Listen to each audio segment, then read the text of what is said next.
Welcome back to SM incubators दोस्तों। SM incubators में आप सभी का स्वागत है। आप देख सकते हैं मेरे बैक साइड में 275 कैपेसिटी का इंक्यूबेटर्स है।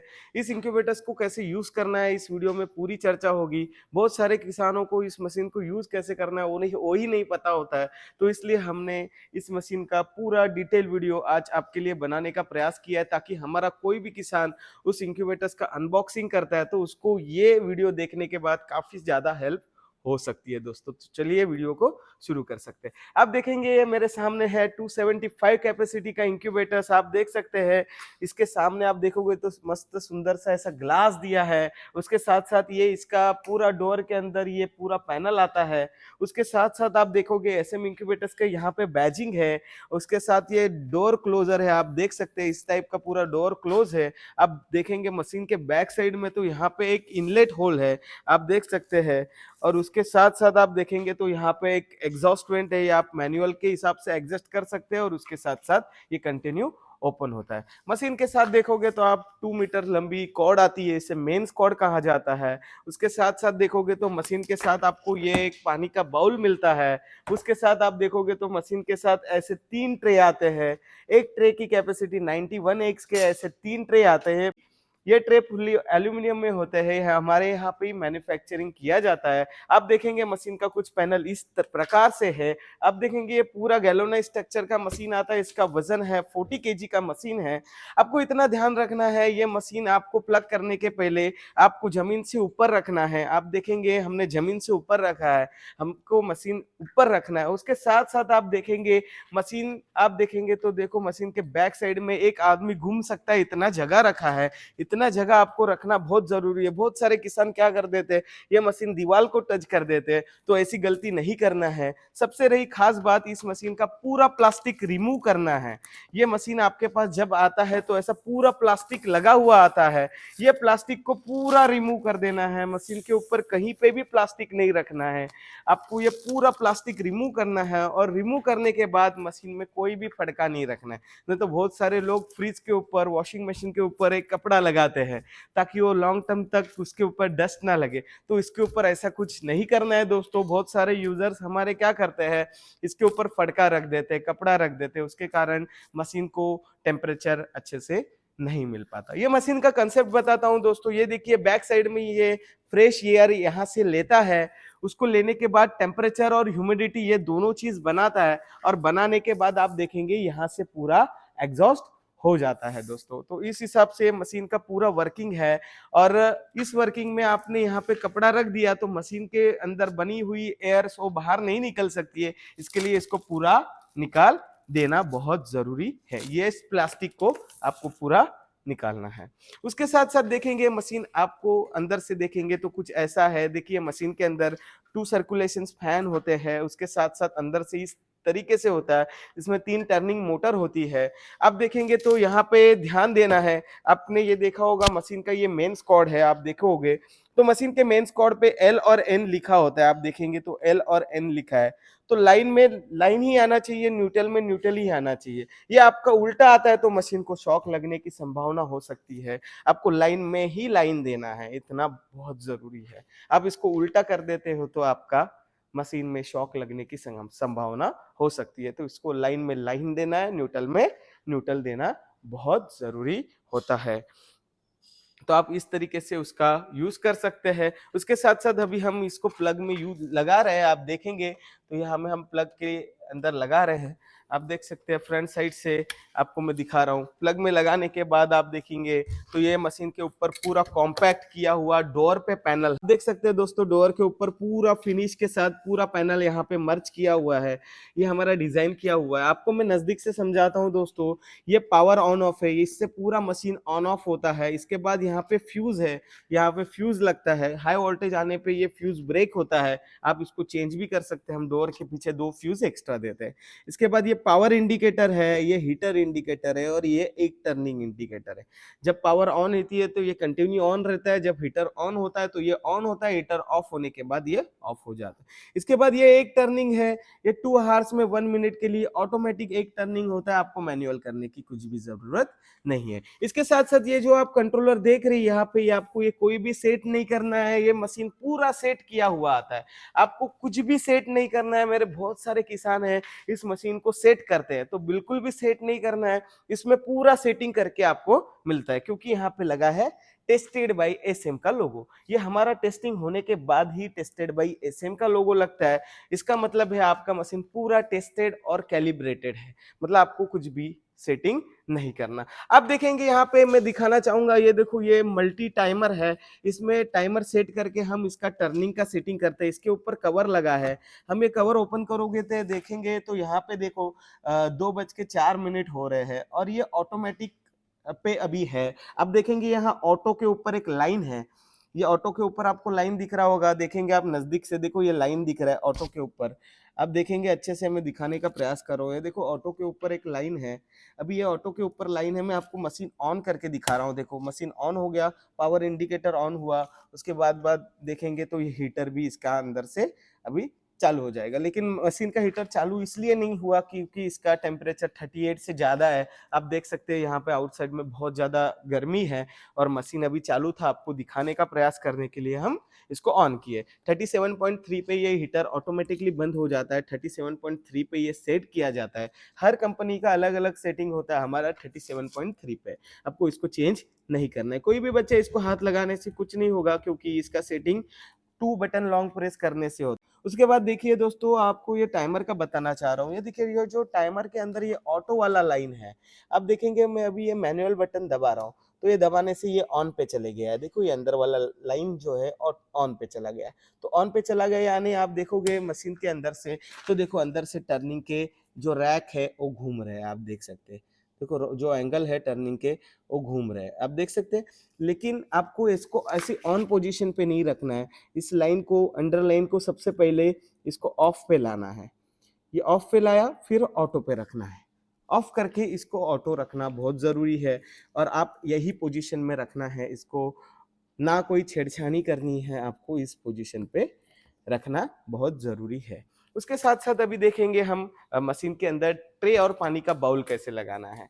तो अभी आप देखेंगे मशीन का, में यहाँ पे देखा होगा आपने, यहाँ पे वर्क लाइट दिया हुआ है, आप देखेंगे ये देखो वर्क लाइट है।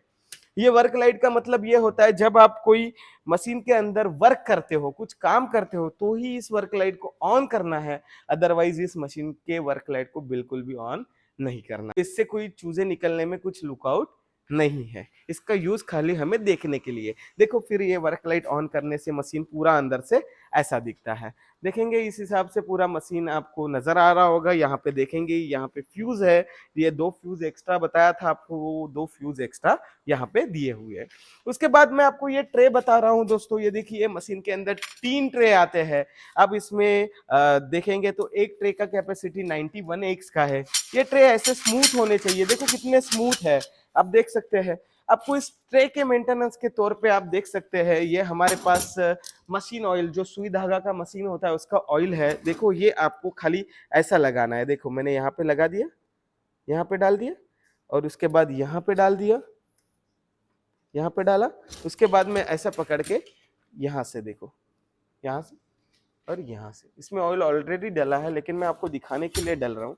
और इसको ऐसा 10 बार अप डाउन करना है, तो पूरा इसके अंदर वो जो ऑयल है वो चला जाता है। तो इससे इसका जो स्मूथनेस है, देखो कितना स्मूथनेस बढ़ गया, ऐसा स्मूथनेस होना चाहिए। ये ट्रे को आपको पानी में नहीं धोना है, खाली गीले कपड़े से पोंछना बहुत जरूरी है। अभी आप देखोगे तो ट्रे में आप देखोगे यहाँ पे एक ग्रू लगा हुआ है, आपने देखा होगा यहाँ पे एक ग्रू है, देखो यहाँ पे, और मोटर का जो एंगल है, तो आप देखेंगे।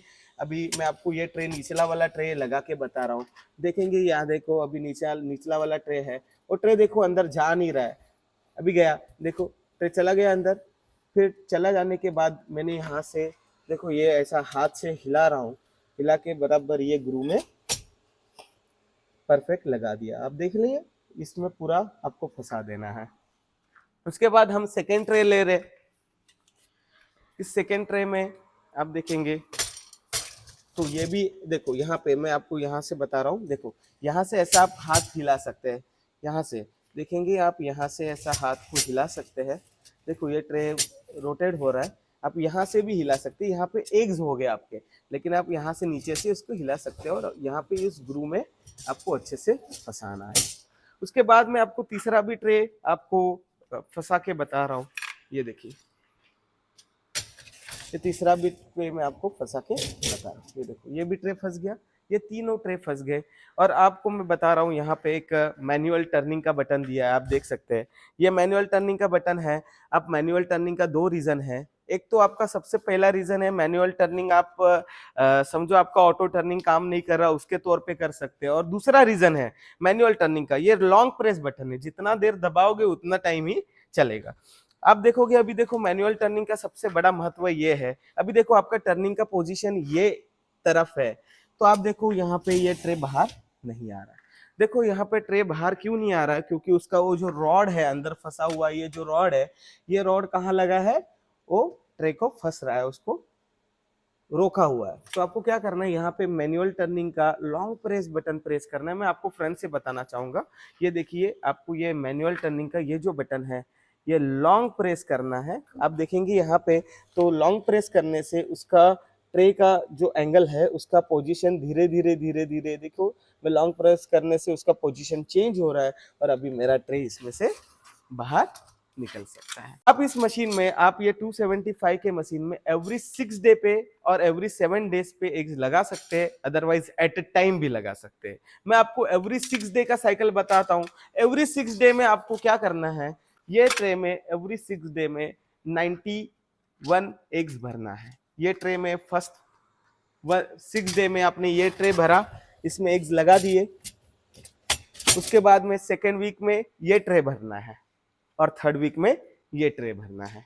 और थर्ड वीक में ये ट्रे को 18 डेज कंप्लीट हो जाएंगे फर्स्ट वाले ट्रे को, तो उस ट्रे को क्या करना है, नीचे शिफ्ट करना है। अभी मैं आपको नीचे कैसे शिफ्ट करना है वो भी बताता हूँ। उसके पहले मैं आपको इसका कैलकुलेशन बता देता हूँ। आपको यहाँ पे इस मोटर के अंदर ये ग्रू फंसाना बहुत जरूरी है। आप फंसाना भूल जाते हैं तो वो रोटेट नहीं होगा। आप एट ए टाइम 275 भी लगा सकते हैं और आप वीकली भी लगा सकते हैं, लेकिन वीकली लगाने से काफी अच्छा फायदा होता है। आपको इस मशीन के लिए एवरी 6 डे पे लगाते हो तो 14 एक्स चाहिए, और आप एवरी 7 डेज पे लगाते हो तो आपको 13 एक्स होने बहुत जरूरी है। जिस किसान के पास 13 एक्स दिन के आ रहे हैं, वो किसान ऐसी मशीन का उपयोग करके इस मशीन से काफी अच्छा मुनाफा कमा सकता है। उसके साथ साथ आप देखेंगे, मैंने आपको कहा था पानी का बाउल, आपको मैंने पानी का बाउल दिखाया था। ये देखिए, ये जो पानी का बाउल है, ये डोमेस्टिक ग्रेड मशीन है, इसमें कोई ह्यूमिडिटी कंट्रोल सिस्टम नहीं आता। आपने देखा होगा सनराइज सन अरोजन, मतलब टेम्परेचर के दबाव पे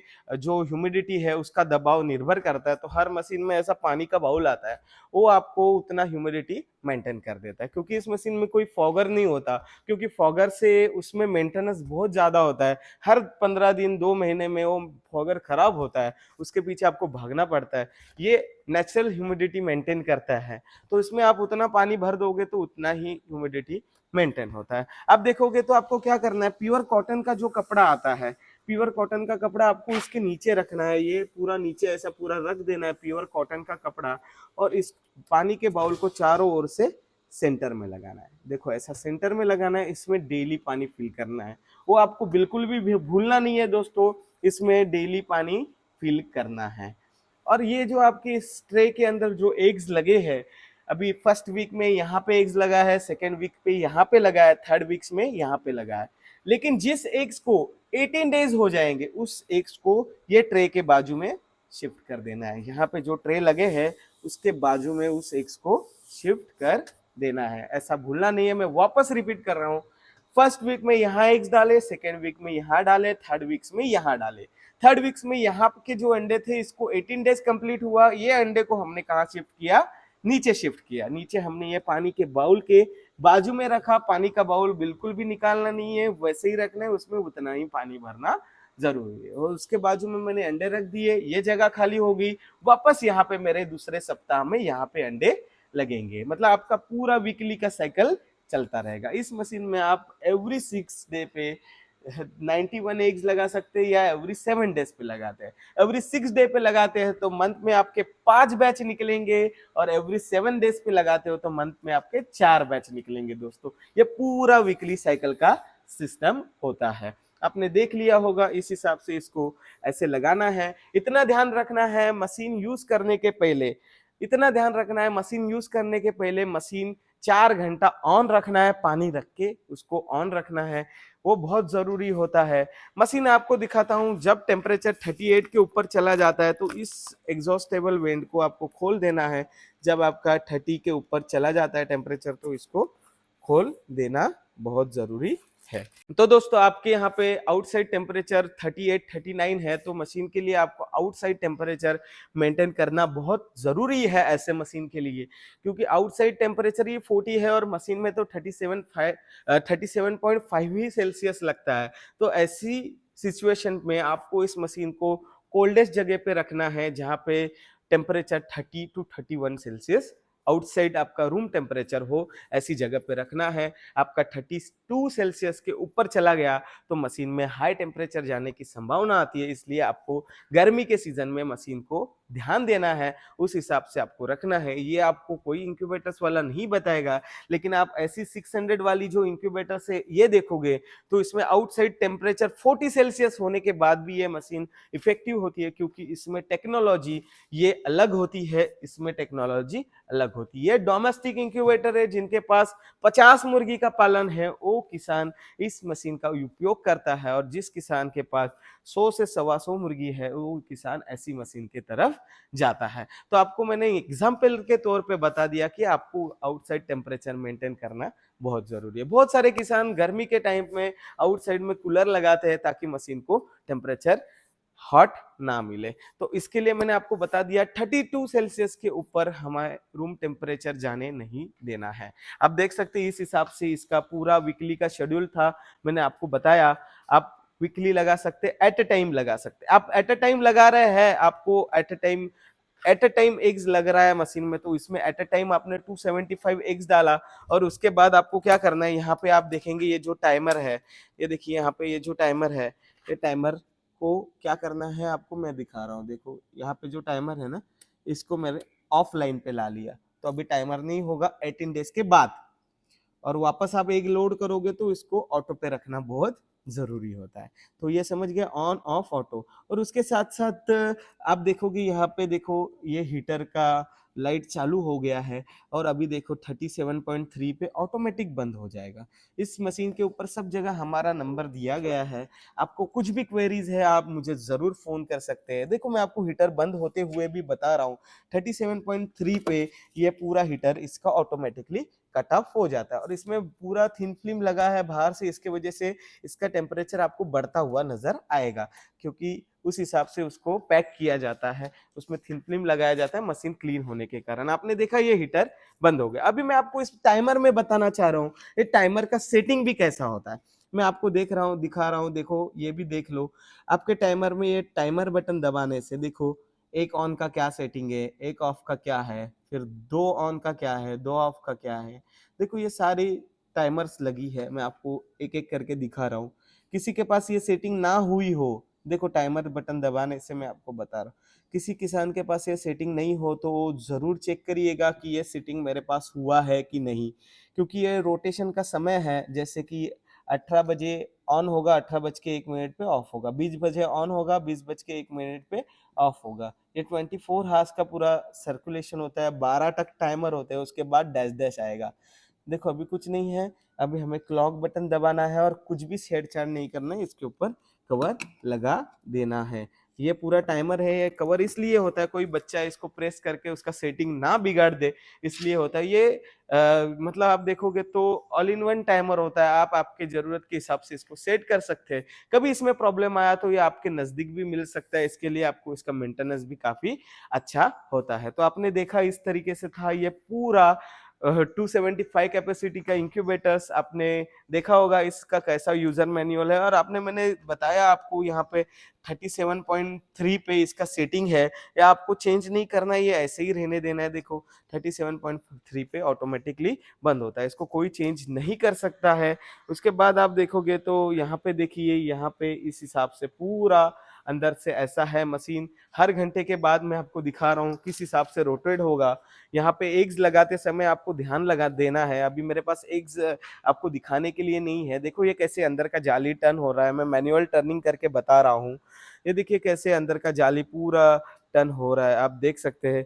इस हिसाब से पूरा जाली अंदर का ऐसा टर्न होता है, और टर्न होने के बाद वो ऑटोमेटिक टर्निंग करता है। आपको एक ध्यान देना है, इसमें जो एग्स लगाते हैं आप, एग्स आपको ये डाउन साइड और ये अप साइड, ये डाउन साइड और अप साइड, या तो ये अप साइड और ये डाउन साइड, ऐसा एग्स लगा सकते हैं। आपको ऐसा एग्स नहीं लगाना है, खड़ा खड़ा एग्स लगाना बहुत जरूरी है।